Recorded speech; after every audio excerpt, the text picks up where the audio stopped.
இது எங்கே நீங்கள் வாங்கினீங்கனாலும் ஒரு விஷயம் தான் காமனுங்க.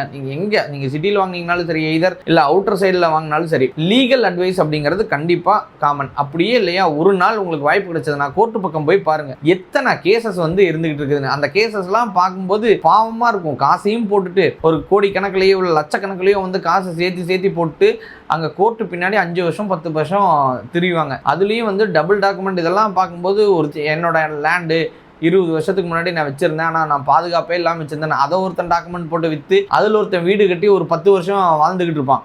இப்போ யாருக்கிட்ட கொடுக்கறது? நடுவில் இருந்த மீடியேட்டர்ஸ் ஓடி போயிருப்பான். இப்போ யாருக்கு சொந்தம்? யாரோ ஒருத்தருக்கு லாஸ் ஆகியே ஆகணுமே. அப்போ கோர்ட்டோட தீர்ப்பை நம்பி இருக்க வேண்டிய சூழ்நிலை இருக்குது. ஆனால் நீங்கள் பண்ண வேண்டியது ஒரே ஒரு விஷயம் தான். நீங்கள் எத்தனை லட்சத்துக்கு வாங்கினாலும் சரி, எத்தனை கோடிக்கு வாங்கினாலும் சரி, 1000ல் வாங்கினாலும் சரி, லீகல் அட்வைசரை தயவு செஞ்சு ஒரு ஒப்பீனியன் எடுங்க. ஃபஸ்ட்டு அவங்கள அந்த டயக்ராம்ஸ்லேருந்து எல்லாமே அவங்க ப்ராப்பராக செக் பண்ணி தருவாங்க. ப்ராப்பராக நீங்கள் வாங்கினீங்க அப்படின்னா உங்களோட ஃபியூச்சருக்கும் அது ப்ராப்பர். நீங்கள் எந்த வித யாரையும் இது பண்ண தேவையில்லை. வாங்கினதுக்கப்புறம் ஒரு ஃபென்சிங் போட்டு உங்களோட போர்டு வச்சிங்கன்னா அது இன்னொரு 50 வருஷமே ஆனாலும் சரி, 100 வருஷமே ஆனாலும் சரி, யாரும் நெருங்க முடியாது. ஏன்னா உங்கள் ப்ராப்பர்ட்டின்னு அடையாளப்படுத்தப்பட்டிருக்கீங்க அப்படிங்கிறது.